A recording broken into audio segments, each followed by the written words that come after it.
이 시간 은혜 받을 말씀은 아가서 8장 9절로 제목은 사랑은 죽음보다 강하고 너는 나를 인같이 마음에 품고 도장같이 팔에 두라. 사랑은 죽음보다 강하고 아가서 8장 9절 말씀입니다. 사랑은 죽음보다 강하고 사망아 내 쏘는 것이 어디 있느냐. 사도 바울이 그런 고백을 하죠. 사람은 누구나 다 죽음을 두려워합니다.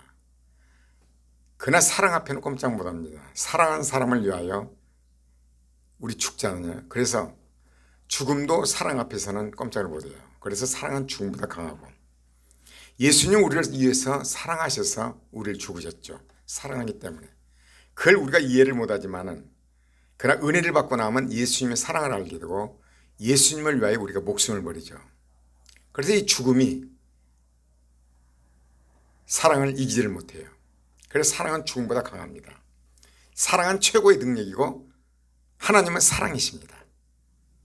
모든 것을 사랑으로 우주 만물을 다스리고 계시고 또 여러분과 나를 사랑으로 이끄십니다. 하나님은 사랑이시고 사랑은 최고의 능력, 사랑은 죽음보다 강합니다. 여러분 사랑하는 사람을 위해서 죽을 수 있잖아요. 참 그것이 중요해요. 그러나 이 사랑이라는 것은 세상엔 존재하지 않습니다. 왜냐하면 사랑은 하나님만이 가지고 계시죠. 그래서 하나님의 사랑을 우리는 먼저 받아야 돼요. 우리가 어떤 인간의 힘으로 사랑을 할 수 있는 것이 아닙니다. 여러분 에스겔 36장 25, 27절에 보면은 맑은 물로 너희에게 뿌려서 너희로 정결케 하되 곧 너희 모든 더러운 곳에서와 모든 우상의 섬김에서 너희를 정결케 할 것이에요. 또 새 영을 너희 속에 두고 새 마음을 너희에게 주되 너희 육신에서 굳은 마음을 제하고 부드러운 마음을 줄 것이며 또 내 신을 너희 속에 두어 너희로 내 율례를 행하게 하리니 너희가 내 규례를 지켜할지니라. 여러분 우리가 은혜를 받아야 됩니다. 하나님께서 우리에게 주셔야 돼요. 주시면 때 우상 섬김에서 우리는 정결케 되고 성령, 하나님의 영, 사랑의 영이 우리에 내주하게 되죠. 그러므로 우리가 우리 마음이 부드러워져요. 그 강했던 마음, 그 강팍했던 마음이 부드러워지게 됩니다. 그러나 하나님께서 은혜를 주지 않으면 어때요? 바로 왕처럼 강팍합니다. 은혜를 받아야만이 우리가 부드러운 마음이 생기는 것입니다. 같은 말에도 부드럽게 말을 하고 사랑의 언어를 사용해야 되고 사랑하는 마음으로 이렇게 말을 하죠. 그래서 이건 은혜로 된 것이에요. 그러지 이것이 세상에 존재하지 않습니다. 세상 물론 사랑이 있다고 그러지만은 그 사랑은 일시적인 것이고 어떤 자신의 목적을 위한 것이고 인위적인 것이에요. 그래서 진정한 사랑을 하고 싶다면은 바로 하나님의 은혜를 받아야 되는데 하나님 은혜를 주시는 것이죠. 그래서 스데반이 어때요? 돌에 맞아 죽으면서도 아버지요, 저들의 죄를 사하여 주옵소서. 저들이 자기 죄를 알지 못하나이다. 예수님도 어때요? 아버지요, 똑같은 말했죠. 저들의 죄를 사하여 주옵소서. 저들이 자기 죄를 알지 못한다는 거죠. 저들을 용서해 달라는 거죠. 그래서 우리가 은혜를 받아야 돼요. 은혜를 받으면은 우리가 그런 사랑을 우리도 스데반처럼 그렇게 할 수 있다는 거죠. 예수님 시아들처럼 예수님을 위해서 하나님은 사랑이시고 사랑을 받았기 때문에 사랑하는 사람을 위해서 목숨을 버리는 거예요. 그래서 죽음을 이기는 거죠. 그래서 이제 예수님은 뭐라고 그래요? 이것을 너에게 이름은 요한복음 16장 33절에 보면 너희로 내 안에서 평안을 누리게 하려 함이라. 세상에서 너희가 환난을 당하나 담대하라. 내가 세상을 이겼노라. 여러분 진정으로요. 진정한 복은 여러분 어떻게 전도합니까? 예수 믿고 복 받으세요? 물질 많이 받으세요? 병 고침 받으세요? 그게 아닙니다. 우리를 예수 믿으면요. 전천후 신앙이에요.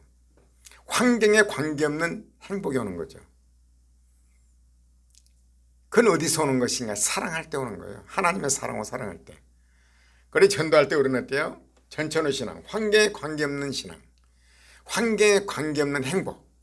이것이 바로 우리가 예수 믿고 구원받은 백성들. 죽음도 두렵지 않죠. 왜? 우리는 죽으면 영원한 곳으로 가니까. 오히려 천국을 가니까. 하나님 나라는요. 이 대자인 요즘에 교회로 오면서 보니까 벚꽃이 피고 뭐 개나리가 피고 화적 폈습니다. 그것을 보면서 뭐를 느낍니까? 이들이 피기 위해서는 겨울을 내야 한다는 거죠. 십자가 뒤에는 부활의 영광이 있다는 것을 알게 한 거 아닙니까? 고난 뒤에는 반드시 부활의 영광이 있죠. 그래서 모든 대자연을 통해서 하나님께서 우리에게 말씀하시는 것입니다. 자연을 보면서 우리는 은혜를 받은 거예요. 하나님의 섭리를 어때요?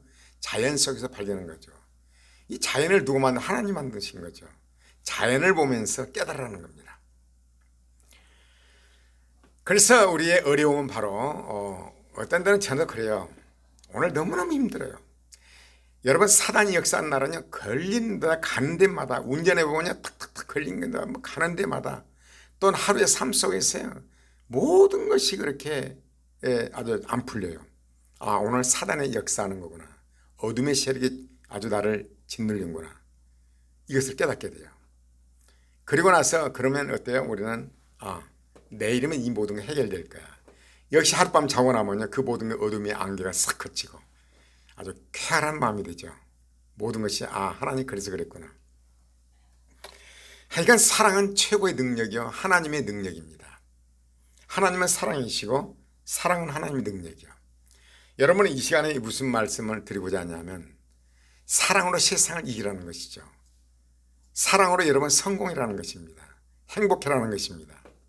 신앙생활이라는 것은 우리가 이 교회에 와서, 물론 이제 코로나로 인해서 교회들, 저도 역시 유튜브에 올리기 위해서 교회에 와서 저희 아내와 함께 이렇게 예배를 드립니다. 그러면 녹화를 하고 있는 것입니다. 예배를, 이 형식적인 예배는 바로 하나님께서 물론 영광 받으시고 또 예배를 통해서 우리는 은혜를 받죠. 또 감사한 마음으로 나아가고. 근데 중요한 것은 뭐냐? 하나님께서 우리는 산 제사들이라는 거죠. 삶 속에서. 항상 삶 속에 내 자신을 죽고 말씀이 나를 이끌어가는 거. 말씀을 따르는 거예요. 이게 참 중요해요. 제가 특별히 아주 강조한 것은, 항상 강조하는 건 뭐냐? 삶 속에서 산 제사를 드리자. 귀신의 믿음이 아니라 삶 속에서 하나님 말씀이 나의 주인이 되고, 바로 예수 그리스도가 나의 주인 되는. 우리가 예수 믿는 건 뭐예요? 예수님이 나의 주인이라는 거죠. 우리는 바로 예수님을 생긴다는 거야. 삶 속에서 말씀이 나의 주인이 되어서 우리는 그 말씀에 쫓는 거예요. 그것이 바로 하나님께서 원하신 것이죠. 그래서 행함이 없는 믿음은 귀신의 믿음이라고 야고보서에 말하죠. 그래서 하나님의 이제 사랑으로 세상을 정복해야 되고, 하나님은 사랑이시고 사랑은 하나님의 능력이고, 사랑은 하나님의 능력이 나타납니다. 여러분, 사랑할 때 하나님의 능력이 나타납니다. 삶 속에서 여러분 눈으로 볼 것입니다. 그래서 이제 이것을 우리에게 말하는 것은 세상에서 환난을 당하지만 담대해라. 예수님이 세상을 이겼다는 것이죠. 사랑으로. 여기에 이제 진정한 사랑을 할 때 우리는 우리의 삶 속에서, 사업이 되었건 가정에서 부부간이든 부모와 자식간이든 직장 동료가든 어떤 곳에서도 우리는 사랑이 얼만큼 능력 있는가 여러분 실험해 보시길 바랍니다. 저는 제 자신이 요즘에 느꼈던 것, 사실상 설교를 따르는 것을 준비했는데 너무나 마음속에 부딪히는 거죠. 환경을 통해서 이런 일이 있었습니다. 여러분, 나는 이제 핸드폰 가게를 어떤 당고를 삼았습니다. 삼아서 거기서 핸드폰을 사고, 저는 가면 뭐 시킨 대로 합니다. 병원에 가면 병원 의사가 시킨 대로 합니다. 또 교회 오면 목사님이 시킨 대로 해야겠죠. 또는 이제 핸드폰 가게 가면 핸드폰 가게 주인이 시킨 대로, 왜냐하면 그런 계통을 잘 모르니까 이게 좋다면 이거 사고 그렇습니다. 그래서 저는 또 성격이 한번 정이 들면 떼기가 좀 어려운 성격입니다.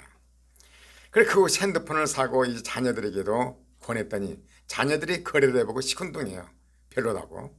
그러나 저는 거래를 하고, 그러던 차에 이제 이사를 했습니다. 약 그 버스 정류장으로 8정거장 정도 되는데 버스를 2번 타야 돼요. 갤럭시 S10 플러스를 사기 위해서 이제 유튜브도 올리고 해야 되니까 갔는데 정말 2번 타서 갔습니다. 구입했습니다. 근데 뭔 상품 준다는 것도 뭐 제대로 안 주고요. 참 서운한 것이 있었지만 그러고 말았습니다. 그러나 저희 아내는 사위가 핸드폰을 알아서 해주기 때문에 아내는 거기서 사질 않았습니다. 다른 데 사주니까. 얼마 전에 이제 아내가 그곳을 지나가면서 핸드폰에 뭐 문제가 있어서 한번 들렸답니다. 들렸는데 너무나 불친절하고 한마디로 왜 여기서 안 사냐는 식으로 이렇게 그래서 우리 사위가 사줬다고 그랬대요. 너무나 불친절하고 나도 평상시 감은 잡았거든요. 아내가 분명히 나의 아내라는 걸 알고 있고 나를 잘 알고 있고 그래서 나는 이제 생각을 했습니다. 그러냐고. 그러면서 어때요? 참 그것이 뛰어넘어야 할 텐데.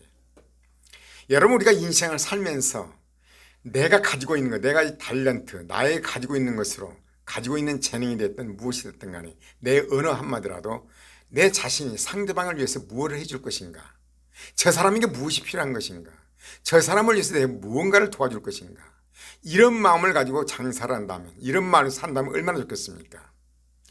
여러분 아내가 그곳이 핸드폰 안 샀다 할지라도 성실하게 대하고 이건 이렇습니다. 그럼 얼마나 좋았을까요? 그래가지고 어떻게 큰 장사를 하겠어요? 밥은 먹고 살겠죠. 그러나 삶이 참 고달프잖아요. 저 역시 마찬가지로 정말 멀리 있어도 거리 갔는데 다음에 핸드폰 살 때는 그거 갈 일이 없을 것 같다. 그런 생각을 해봤습니다. 여러분 방법은 어때요? 그분이 자기에게 자기 가게에서 안 샀다 쳐도 성실하게 대하고 그러면 그것에 감동받아서 정말 친절하구나. 정말 마음속에 그거 다음에 그거 사야지. 사위가 사주래 다음에 그거 사자 이렇게 말할 텐데 그럼 어때요? 타신의 정이 떨어지는 거죠. 사랑이라는 것은 배려하는 것이요. 상대방을 위하는 거예요. 상대방의 입장을 생각하는 거죠. 그리고 이제 또 한 가지 또 예로 제가 지금 현재 겪고 있는 것입니다. 어느 자동차 딜러한테 15년 전에 우리 딸아이가 차를 산데 데려가서 그곳에서 저는 가만히 묻지도 않고 삽니다. 이거 원해 갤럭시 말하자면 럭셔리 딱 샀어요. 가자마자.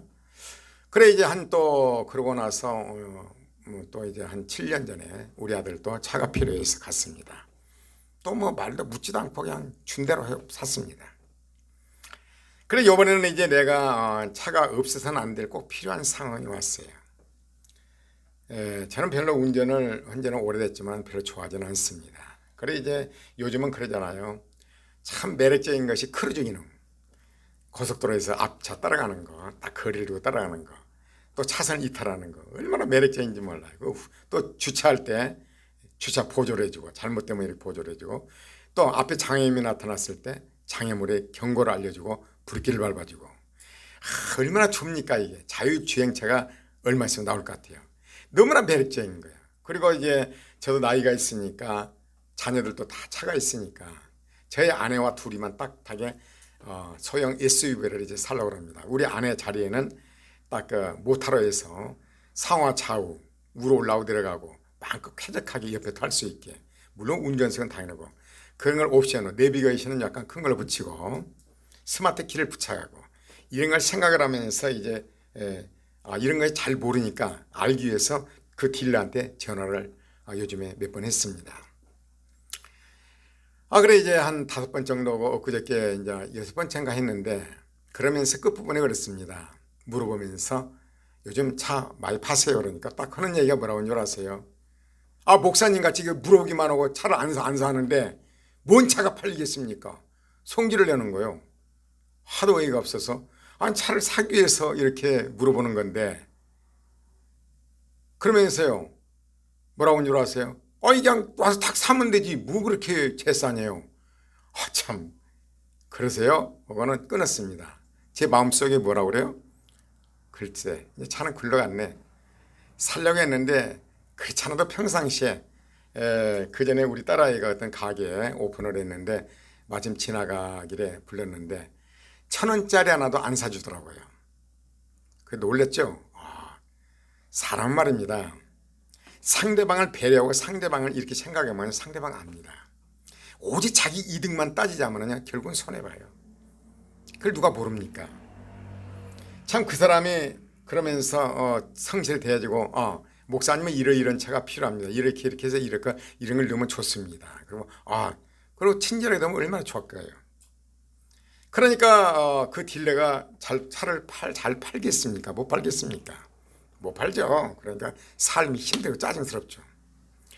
여러분이 우리가 조건 없이 누구를 대하든 간에 저 사람이 내게 무엇을 도와줄까? 친절하게, 부드럽고 상냥하게, 정말 조건 없이 어떤 이득을 따지지 않고 했을 때는요, 잘 될 수밖에 없는 것입니다.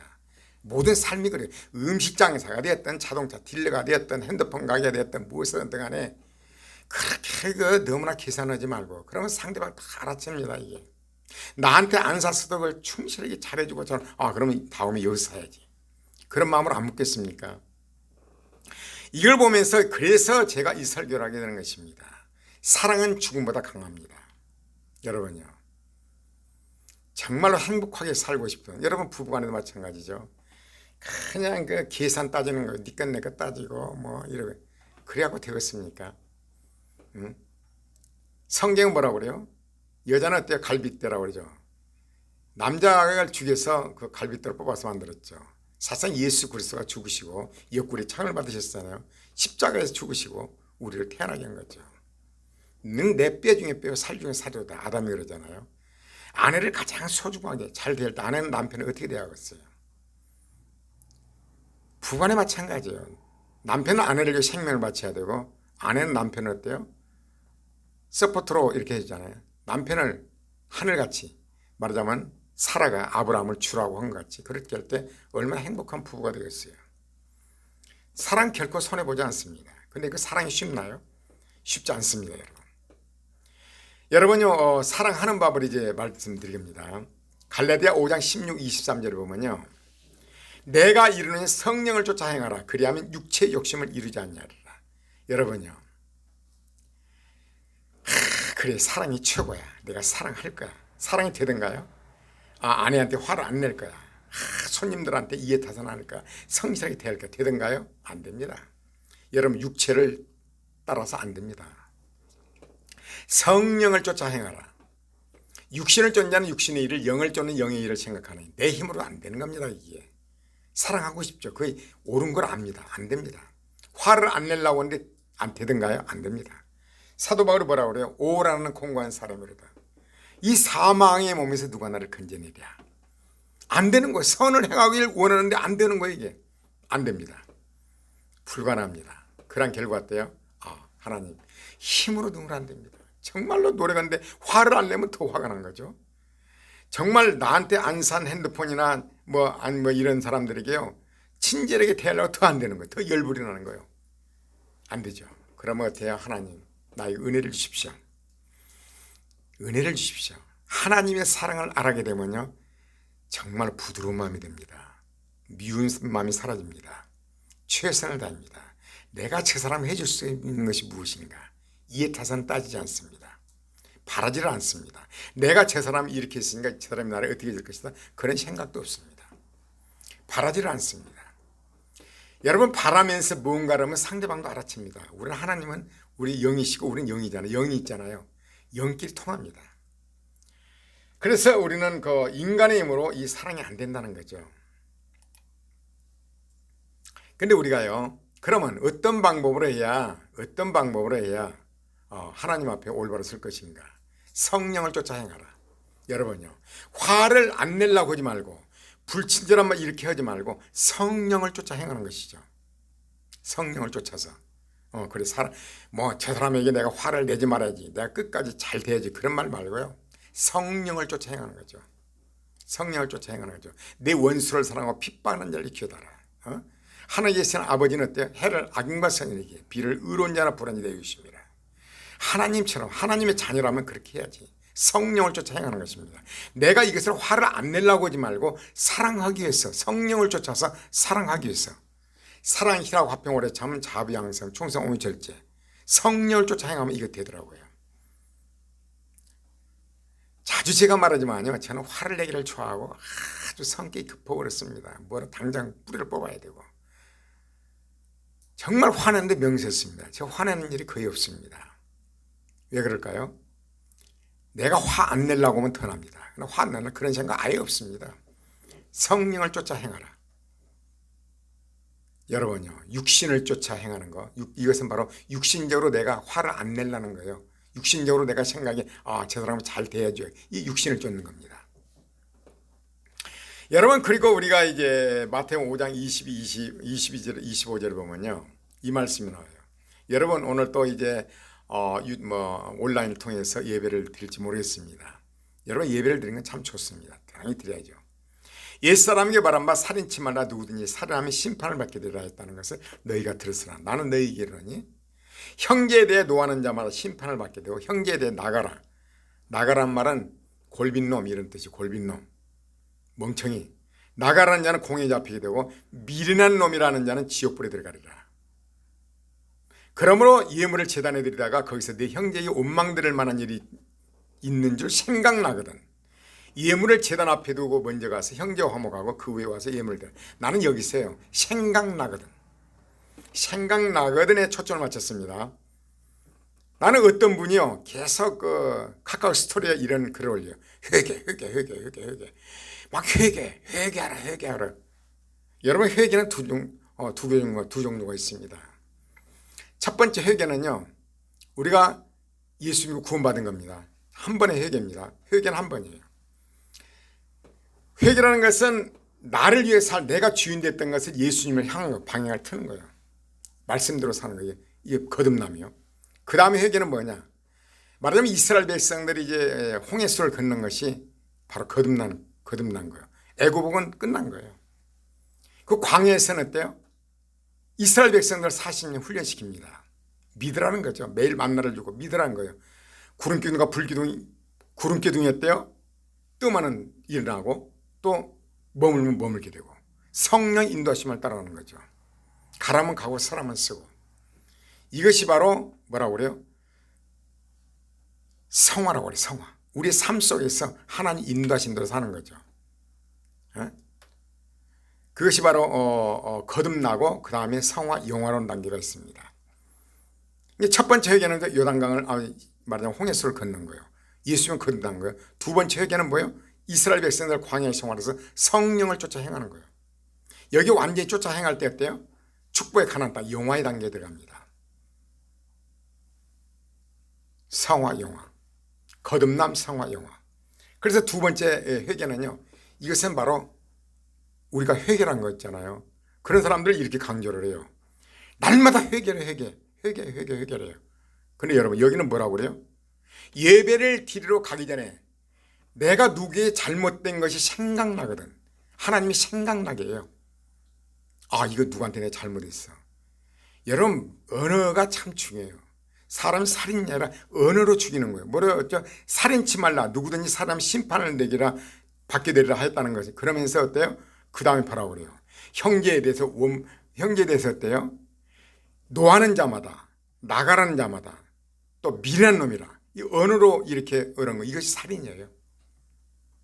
그 사람 그 언어를 듣고요 자살할 수가 있습니다. 하나님께서는 우리가 딱 죽이는 것만 살인이 아니라 언어의 폭력이 살인으로 죽여버려요. 근데 예배를 드리고 아니 내가 누구에게 상처를 줬어. 우리 예수 믿는 사람은 말 한마디라도 저 사람은 어떤 유익을 줄까? 저 사람 뭘 도와줄까? 저 사람에게 뭔 말이 필요한가? 내가 무슨 말 해줄까? 정말 격려를 해주고 칭찬과 여러분 비판은 절대 사람 변하지 않습니다. 칭찬과 격려로 변합니다. 같은 언어도 희망과 용기를 줘야죠. 미련한 놈이라 나가라 골빈 놈이다 이렇게 막 화를 내고 그건 좋지 않습니다. 이 살인이에요. 얼마나 그 상처를 받았겠어요.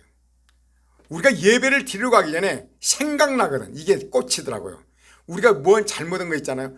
내가 이거 잘못했지. 생각나거든. 예배를 드리러 가서 예물을 갖다 드리기 전에 생각나거든. 먼저 가서 화해하고 와라 이거죠. 예물을 드리라는 거죠. 여러분 광야 생활은 그렇습니다. 이 영화 말하자면 우리가 말하자면 성화 영화가 있는데 거듭나고 성화 영화. 그래서 회개라는 것이 가령 그 사람들 회개만 강조한 사람들은요. 오늘 낮에 끝까지 막 회개를 했어. 다 회개를 했어. 근데 저녁에 어때요? 남이 여자를 보고 음욕을 품는 자마다 남의 남자를 음욕을 품는 자마다 이건 죄입니다. 근데 그러다 죽어버렸어요. 그럼 지옥이요. 그렇잖아요. 그래서 회개만 강조한다는 거 이거 생각을 해야 돼요. 하나님이 회개할까 생각나거든. 이게 중요합니다. 생각나거든. 가서 그러므로 예물을 제단에 들어가 내 형제가 원망될 만한 일이 생각나거든. 예물을 제단 앞에 두고 먼저 가서 형제와 화목하고 그 후에 와서 예물을 드리라. 이랬습니다. 우리가 생각난 거잖아요. 아, 내가 누구한테 내가 말에 상처를 줬지. 우리가 안 하려고 얼마나 노력을 합니까? 생각나거든. 바로 가서 화해를 하고 예물을 드리라. 그러면서 뭐라고 그래요? 너를 송사하는 자와 함께 길에 있을 때 급히 사와라. 그 송사하는 자가 너를 재판관에게 내어주고 재판관이 관에게 내어주고 옥에 가둘까 염려하라. 진실을 내게 이르노니 네가 홀이라도 남김없이 다 갚기 전에 결단코 거기서 나오지 마라. 여러분요, 우리가 형제에 잘못한 거 있잖아요. 천사가 다 일로 바친다고 생각해 말합니다. 천사가 뭐라고 그래요? 하나님, 누가 상처를 주대요? 하나님께 다 알고 있습니다. 천사가 끊임없이. 우리가 잘못된 거예요. 우리 마음의 양심에 걸린 것들은요, 바로바로 풀어야 됩니다. 풀어야 됩니다. 언젠가 저에 대해서 고백을 했죠. 사업할 때 나에게 피해를 나로 인해서 고의적인 게 아니었는데 피해한 사람 내가 그 먼 데를 가서 사활을 했다고. 그 다음 평화가 임했다고. 여러분, 우리 삶 속에서 끊임없이 우리는 날마다 언어 생활을 합니다. 언어 생활 속에서요, 그냥 무심코 말도 이렇게 상대방에게 정말 살인죄를 그런 경우가 있습니다. 크게 상처를 받아요. 그런 것들 우리가 하나님의 성 생각나거든. 예를 들자면요, 사무엘하 12장에 보면 다윗 회개가 있죠. 다윗은요, 밧세바를 보냈어요. 우리 안에 밥세를 보냈어요. 우리 아를 죽였습니다. 이건 분명히 잘못된 거예요. 다윗은 깨닫지 못했어요. 그 나단 선지자가 와서 딱 지적을 하니까요, 통이 잡아오랍니다. 여러분, 성경은 로고스예요. 로고스. 기록된 말씀이에요. 성령이 임하서 조명이 되면 이게 레마로 들려요. 하나님 음성을 들려요. 뭔 말이 이해가죠? 우리가 잘못한 게 얼마나 잘못한 걸 많이 있습니까? 근데 로고스요. 그러나 하나님의 성령께서 딱 부딪히게 레마로 부딪힐 때 어때요? 통이 잡아오는 거죠. 레마로 부딪혀야만이 회개가 되는 거예요. 근데 날마다 회개만 한다. 그냥 날마다 회개만 한대요. 그냥 아무나 안 씁니다. 이렇습니다. 여러분, 다윗이 그거 알았습니까? 밧세바 범하고 막 우리아를 죽이고, 그건 당연한 걸로 그냥 알았던 거예요. 성경에 보면 그 나왔겠죠.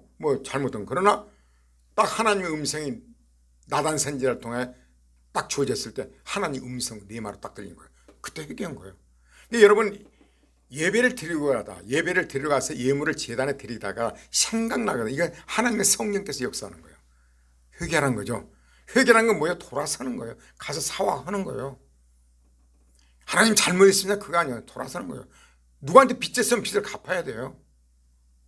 갚을 능력이 없다면 가서 사과를 해요. 내가 갚겠습니다. 그러면 그 사람이 어때요? 아, 하나님의 성령께서 감동해서 놔두라 그럴 수도 있겠죠. 여러분요, 하나님을 섬기는 거예요. 그냥 아무렇게 섬기는 거 아닙니다. 이럴 때 어때요? 우리에게는 주어진 복이 있습니다. 여기에 따른 복. 사랑하는 자들아, 우리가 서로 사랑하자. 사랑은 하나님께 속한 것이 사랑하는 자마다 하나님께로서 하나님을 알고, 사랑하지 않은 자는 하나님을 알지 못하나니 이는 하나님의 사랑이시오. 여러분요, 사랑하지 않는 자 하나님 절대 모릅니다. 절대 모릅니다. 성경을 달달달 외우고 모릅니다. 저도 보면서요, 너무나 교회 생활에 충실하고 봉사도 열심히 하고 11조도 잘 드리고 헌금 봉사하는데 사랑이라는 건 눈꼽만지도 없는 거예요. 하나님 알지 못해. 그래 내가 보시죠. 그 사람 하나님 알지 못합니다. 여러분, 사랑하지 않고 하나님 알지 못합니다. 사랑할 때 하나님을 알게 됩니다. 저도 개인적으로 삶 속에서 뼈저리 느낀 게 그래요. 내가 누군가를 사랑하게 될 때 하나님의 사랑을 알게 돼요. 사랑하지 않는 사람 하나님 모릅니다. 바리새인의 신앙이에요. 율법주의 신앙이에요. 정말 어떻게 보면 저주받은 신앙입니다. 예수 안 믿는 거예요. 예수 그리스도 은혜를 모르는 거예요.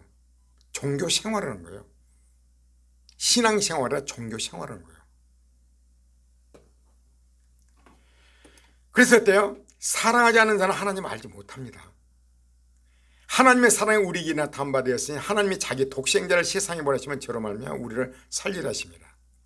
사랑은 여기 있으니 우리가 하나님을 사랑한 것이 아니요 오직 하나님 우리를 사랑하사 우리 죄를 위하여 화목제물로 그 아들을 보내셨습니다. 사랑하는 자들아, 하나님 우리를 이같이 사랑하셨은즉 우리도 서로 사랑하는 것이 마땅하도다.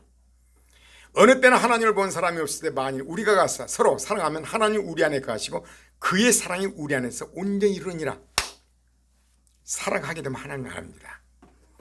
하나님을 알아가요. 하나님이 어떤 분인가. 사랑하지 않는 하나님 알지 못합니다. 이런 하나님의 사랑을 가지고 장사를 하고 뭐 사업을 하고 무엇을 하고 얼마나 좋겠습니까. 저도 이 사랑을 가지고 목회했더라면 얼마나 좋을까요. 근데 율법주의자로 목회한 결과 참 힘든 일을 많이 겪었습니다. 그러나 어느 때 이제 하나님께서 은혜를 주셔서 하나님의 사랑이 들어오니까 정말 행복합니다. 뭐 사이즈로는 별 일 없지만은 그러나 나는 행복합니다. 환경에 관계없는 행복이 찾아오대요. 그러므로 여러분요, 사랑하는 자들아 만일 우리 그 마음에 책망할 것이 없으면 하나님 앞에 담대함을 얻고, 잘 들어봐요. 요한 1서 3장 21에서 24절이요. 사랑하는 자들아 만일 우리 마음에 우리를 책망할 것이 없으면 하나님 앞에 담대함을 얻고, 책망할 것이 없다. 누구를 미워한 적이 없다는 거죠. 없으면 무엇이든지 구하는 바를 그에게 받나니 이는 우리가 그의 계명들을 지켜 그 앞에서 기뻐하는 것을 행함이라. 사랑하는 것은 하나님의 계명을 지키는 거예요. 새 계명을 내기에 너희가 서로 사랑해. 이게 성경 전체예요. 하나님이 기뻐하셔서 어때요? 무엇이든지 원하는 바를 그에게 받나니 우리가 그의 계명을 지켜 그 앞에서 기뻐하는 것을 행함이라. 그의 계명들, 그 계명은 이것이니 곧 그 아들 예수 그리스도 이름을 믿고 그가 우리에게 주신 계명대로 서로 사랑할 것이니라. 그의 계명을 지키지 않는 주 안에 가고 주는 저 안에 거하시나니 우리에게 주신 성령으로 말미암아 그가 우리 안에서 거하시는 우리가 아느니라. 여러분요, 사랑할 때 정말 행복합니다. 하나님께서 우리 기도를 들으시고 평강이 임하게 되고. 그러므로 어때 결론은 우리가 형제를 사랑, 요한 1서 3장 14절 18절이에요. 우리가 형제를 사랑함으로 사망에서 옮겨 생명으로 들어간 줄을 알거니와 사랑치 아니하는 자는 사망에 가느니라. 참 정말 신앙생활 열심히 하고 봉사도 열심히 하고 막 정말 그런데요, 사랑이란 건 정말 살벌이. 정말 그 소름 끼. 그냥 뭐 잘못된 거 없나? 율법 안에서 뭐가 잘못된 거. 정말 끔찍해요. 바리새인과 서기관들. 그런 사람한테 사망이 가는 사람입니다. 예수 보는 사람이에요. 은혜를 보는 사람입니다. 하나님의 사랑이요. 예수 그리스도는 은혜예요, 은혜. 그 형제를 미워하는 자마다 살인한 자니 살인한 자마다 영생이 그 속에 거하지 않은 것을 너희가 아는 바라. 사랑이 없기 때문에 미워해요. 목사님도 미워하고 장로님 미워하고 막 미워하는 거예요. 뭐 동료도 미워하고 뭐 율법에 잣대를 재는 거예요. 미안하지만 그 안에 어때요? 영생이 그 속에 거하지 않는다는 거예요. 확실합니다. 그가 우리를 위하여 목숨을 버리셨으니 우리가 이로써 사랑을 알고 우리도 형제들을 위하여 목숨을 버리는 것이 마땅하니라. 그러면 우리가 적용이 뭐예요? 우리 누가 이 세상 재물을 가지고 형제의 궁핍함을 보고도 도와줄 마음을 막으면 하나님의 사랑이 어찌 그 속에 거할까 보냐? 입으로만 하죠. 누가 궁핍해 도와줄 마음 없어. 나를 필요해 도와줄 마음 없어. 가자 이해타산이야. 자녀들아 우리가 말과 혀로만 사랑하지 말고 오직 행함과 진실함으로 하자. 사랑하게 되면요, 가정의 평화, 주변의 평화, 직장의 평화, 나라가 평화. 나라의 지도자들한테 어떻게 백성들을 위해서 무엇을 하고 이 사랑입니다. 그러나 또요, 그 사랑이 없는 자들은 어떻게 해야 내 배를 채울까? 어떻게 내 명예를 채울까? 그러잖아요. 미국의 에이브람 링컨 같은 신앙인이 참 대통령이 되면 얼마나 좋을까요? 자신의 배를 채우지 않고 백성을 위하여. 우리는 가정에서부터 나 자신으로 인해서 아내와 자녀들이 행복하고 나 자녀로 해서 내가 가는 곳마다 내가 가는 교회마다 사랑이 최고의 능력이고 사랑은 죽음보다 강하고. 할렐루야. 고맙습니다.